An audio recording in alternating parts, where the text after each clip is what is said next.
Welcome back to my mental health and crime channel. My name is Huda London. This is for entertainment purpose only.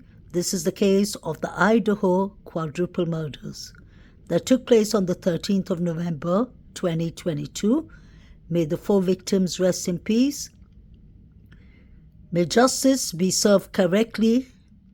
Brian Christopher Kohlberger is innocent until proven guilty. His trial is set for October, and in newly filed court documents, his lawyers say none of the victims' DNA was found in Kohlberger's apartment, home, office, or car. The revelation came in court documents filed by Kohlberger's lawyers, objecting to the prosecution's request for a protective order on the investigative genetic genealogy the FBI used to ID Kohlberger as a suspect. Prosecutors claim Kohlberger, dressed in all black, went into the house on King Road after 4 a.m. on November 13th of last year, and in less than 20 minutes killed all 4 students by stabbing. Then they say he got into his white Hyundai Elantra and took off, driving a longer route back to his apartment in Pullman, Washington.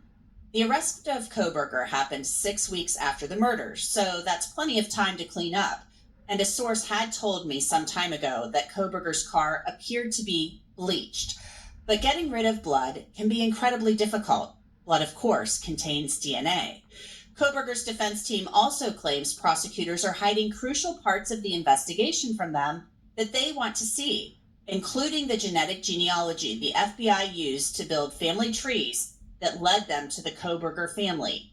Investigators say Kohlberger's DNA was left on the snap of the K-bar knife sheath left next to Maddie Mogen's body. When the test result came back to a single source of male DNA, and it didn't result in a hit in a national database of known felons called CODIS, the FBI turned to genetic genealogy to try to find a suspect. The feds built the family trees from there, and that led them to Kohlberger's father and later him. Prosecutors do not want to turn that information over to the defense and have asked the judge for a protective order. In fact, prosecutors cite another case when they claim they shouldn't have to turn over that information. But the defense is having none of it. Kohlberger's attorneys say they should get to see the materials that led to their client being labeled a suspect. Kohlberger's lawyers also say that 2 other DNA profiles from the King Road home were run through CODIS, along with a male DNA profile found on a glove outside of the home. Kohlberger has, of course, pleaded not guilty to 1 count of burglary and 4 counts of first-degree murder in the murders of all 4 students. His trial is set for October. Joining me to discuss the very latest and all of this new information about the case against Brian Kohlberger is James Bogan. He's a criminal defense attorney in Ohio. James, welcome to Sidebar. Thanks for coming on. Thank you. Always nice to be here, Anjanette. Yeah, thanks for coming back. Quickly, just off the top of this, there's so much new information that we've learned from these documents that were filed late Friday. The fact that Brian Kohlberger is facing 4 charges of first-degree murder and a burglary count for the homicides and for this awful thing that happened last November, and his defense team is saying the information they've been given shows no connection between Brian Kohlberger and the victims. As a defense attorney, your thoughts on their claim?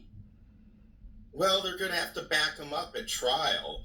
If they're claiming there's no connection, there have been cell tower pings which are not conclusive in themselves. Then, yeah, his touch DNA was found on the knife sheath. That can be addressed too by the fact that touch DNA can be transferred by more than just the perpetrator touching the item in question. For example, if I shake hands with you and then go kill somebody, your DNA will be on the murder weapon.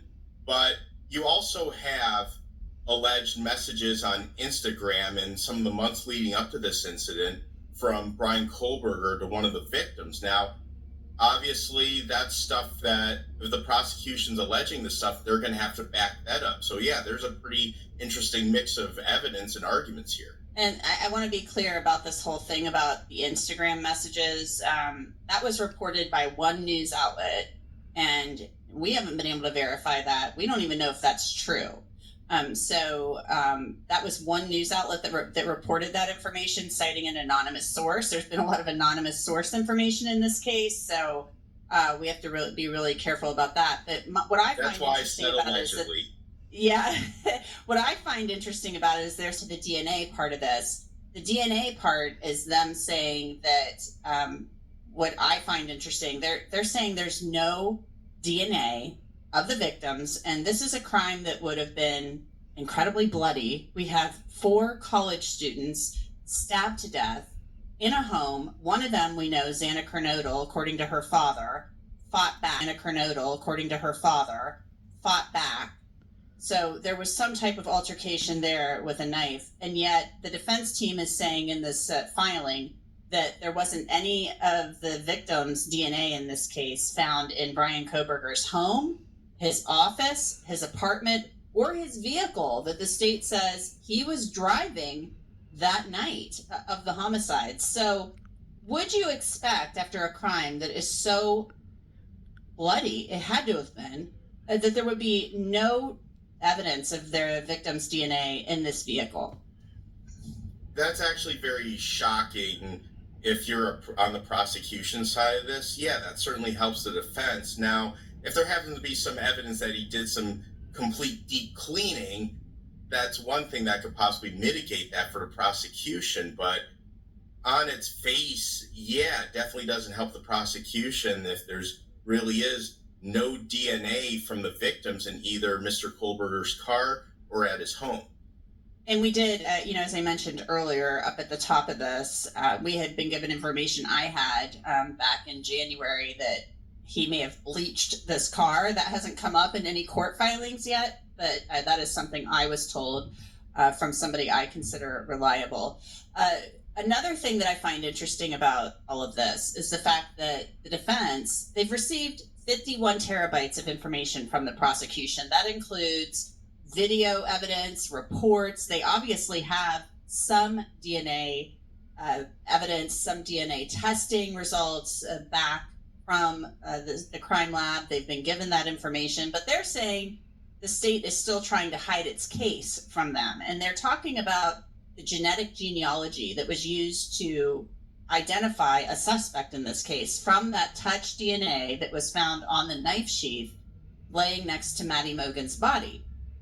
They cited a case that was used to identify a suspect in this case from that touch DNA that was found on the knife sheath laying next to Maddie Mogen's body.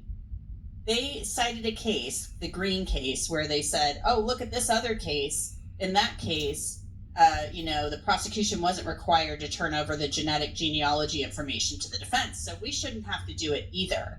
What is your take on that? Because I find that confounding, that you would not have to, as the prosecution, you wouldn't be required to turn over evidence that led you to a suspect, and you're citing all this information, but you wouldn't turn it over to the defense so they could defend their client.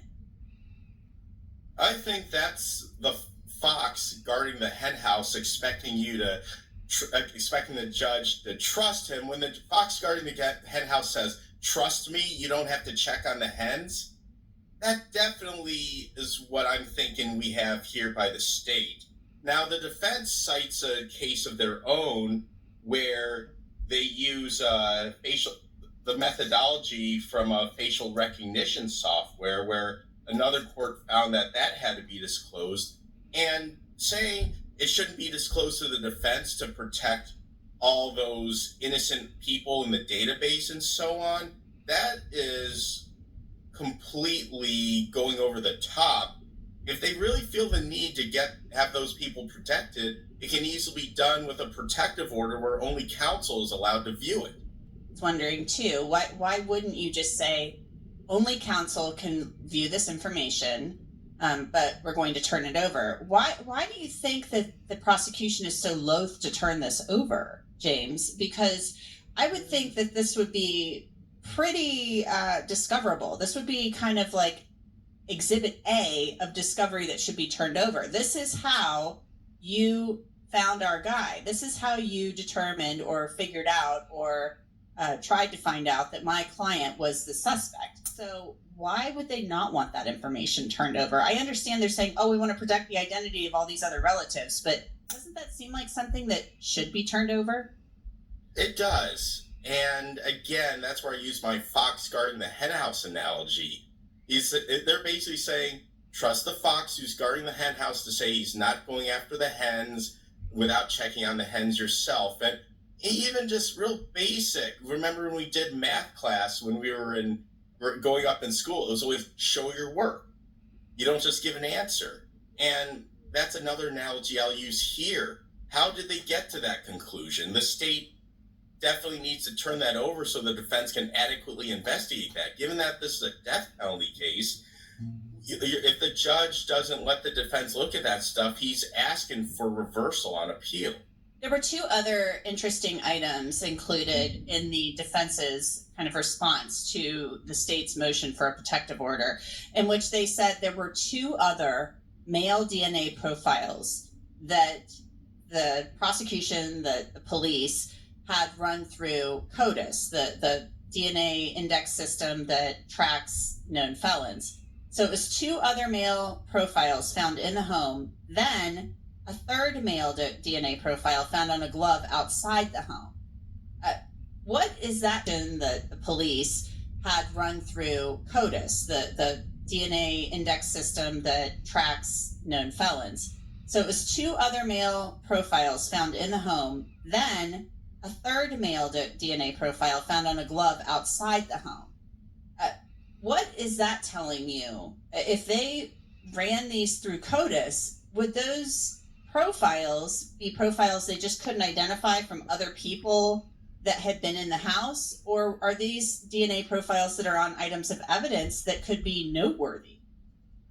That depends. I mean, it depends on who these people are and how their locations can be verified. I mean, quite frankly, at any crime scene, unless it was completely scrubbed down right before the crime happened, you're always going to have multiple DNA sources, multiple DNA found at any scene, whether it's a car or a house.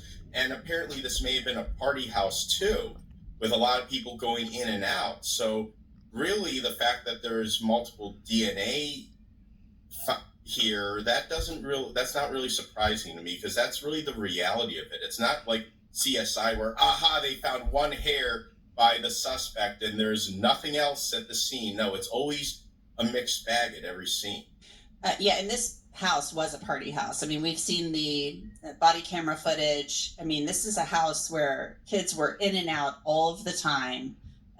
Multiple kids, whether it was women, men, what have you, a lot of people in and out, plus that glove that was found outside the crime scene. We've heard a lot of talk about that over the many months, people speculating that could have been the killer leaving a glove behind, what have you. But this house, yeah, exactly. A lot of people have kind of likened it to that. But what I find interesting though is this house was a petri dish.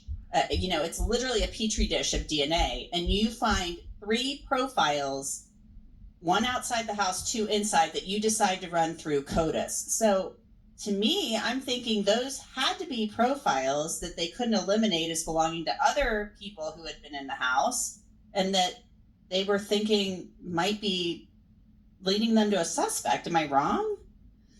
Well, again, it's a mixed bag. It could be anybody, and again, they can't just rely on a DNA hit. They're going to have to look at who are these people, where could they have been during the time of the murder. They can't just say, DNA, and not look at anything else. But yeah, that just goes to my point that any crime scene is going to be a mixed bag of DNA, and it doesn't really tell you when the DNA was left there. It just tells you it was left there in some way, shape, or form.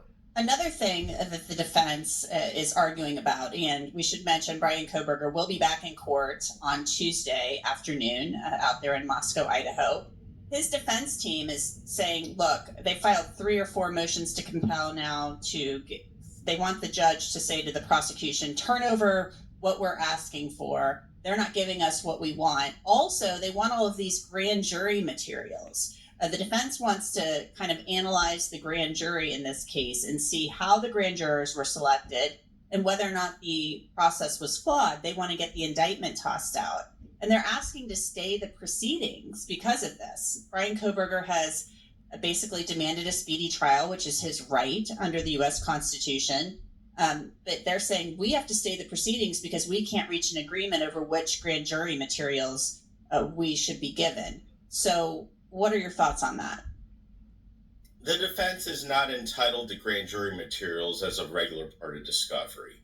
And really, this strikes me as a motion where they're more trying to make a record than anything else. Because in death penalty cases, you're going to file motions about everything, including the kitchen sink. And that's what I see it as. And again, grand jury materials, the only time they're admissible is, say, a witness who testified the grand jury testifies. And before the defense does cross-examination, they can ask the judge to inspect the transcript of their grand jury testimony to look for differences. And if there are differences, then the defense is entitled to use it for cross-examination. That's the only time I ever see grand jury stuff ever coming in. I've had that happen a couple times, but the grand jury is a closed proceeding, and you're not entitled to grand jury testimony and other grand jury stuff just as a matter of normal discovery. So you don't think that Judge is going to say to the state, all right, back up the truck and unload all your grand jury stuff? You think maybe he'll tailor something that lets the defense maybe have some items that they're entitled to? Well, the selection stuff, I've never heard of anyone asking for that. I can see why they are. Again, more to make a record, in my opinion, but maybe the judge might do that just to show, hey, it was a randomly picked group of voters or however else they make the list for prospective grand jurors, and leave it at that. I don't see. Now, if they sit there and went door to door and said, oh, you're pro-death penalty, I'll get you. Absent something like that, I don't see that motion going anywhere. Yeah, that's not how grand juries are selected. So we have a situation here where Mr. Bryan Christopher Kohberger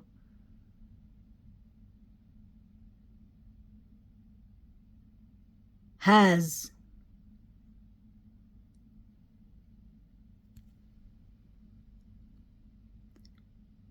still not got all the DNA evidence to his favor.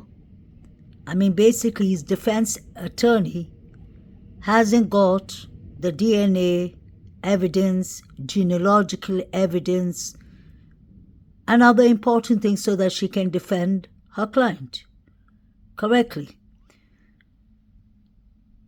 We are clearly aware that Bryan Christopher Kohberger is housed, that's his flat, his car, and his office did not show any trace of DNA. There is nothing linking Mr. Bryan Christopher Kohberger to the 4 victims. There's no motive that we can see of.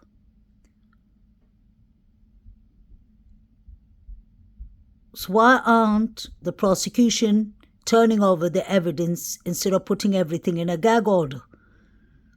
It's almost a year. The families deserve and are entitled to the justice for the 4 beautiful, precious children that they sent to college.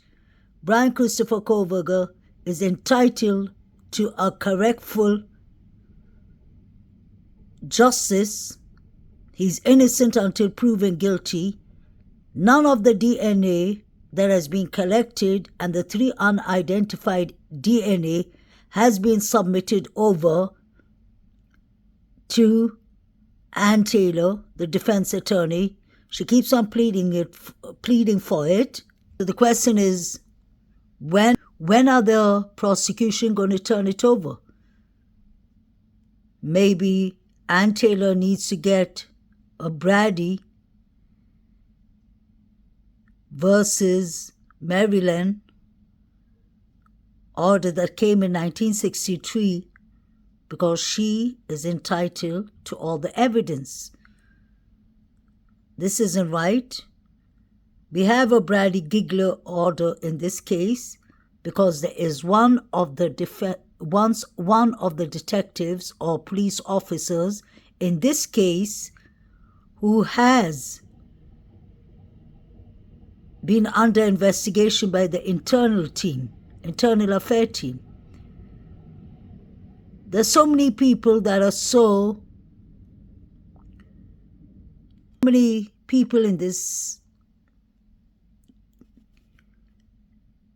in working in this case, even YouTube creators who are so determined to point out that Brian Christopher Kohberger is guilty. He's not guilty. No evidence has been turned in. It was a horrific, bloody crime scene, trigger warning, and there's absolutely no DNA there. Could it be because it took 8 hours for the surviving roommates to call the police? In fact, they called the Sigma Chi boys first. Who called the police? The Sigma fraternities and the other fraternities, if you ask me personally, are very involved in this case. They were the ones in the body cam, the minor alcohol body cam, the grub truck, and everywhere. We had 4 figures running. We've seen all kind of suspicious characters roaming around. So why isn't anything being turned to the defense attorney so that she could correctly defend her client? I've heard somebody speaking about Brian Kohberger today, saying that he could have social anxiety or underlying conditions in mental health. As a licensed cognitive behavior therapist and as a licensed mental health counselor, I would be mindful and careful to point out that he has any of these things, because if he has it, it's only his psychiatrist, his mental health therapist, and his family who would have known that. So I think such things we need to keep an open mind to remember that nothing of that sort has been told besides his heroin addictions, which is being told by friends or people who were in the same class as him or such things. That doesn't tell us much, because once you get arrested for anything, people can start lying about you, people can start pointing our fingers at you, people can start doing assessments thinking that you have underlying conditions and such things. If he had social anxiety to start with, he wouldn't have been a classroom teacher. This man was teaching and learning his PhD in Washington, Pullman, in the university. So that doesn't show that he has social anxiety. People who have social anxiety do not usually become teachers or counselors or such kind of jobs. They would try and stay in a job where they work alone in an office. His aunt said something about him not wanting to go out on a trip in Las Vegas. That is her opinion. That is not the facts. We need to have an open mind and stop judging this man for anything until the facts are proven. I just believe that he could be easily framed. We've heard the lawyers saying that touch DNA is just touch DNA. You could touch someone or handshake them and they could have gone and killed someone and your DNA will be on the person. I personally believe that there's a lot of things lacking in this case to convince me that Mr. Brian Christopher Kohberger did this crime. I can see more of the people, students, college students in Idaho, Moscow, who could have actually done it. The 4chan post explains everything that I personally believe is connected to it. Because there was a fight at the Sigma Chi. We need to know what was the timelines of Eaton and Xana. I believe that someone attacked them on their way home or someone came to them at home. Something happened with those two.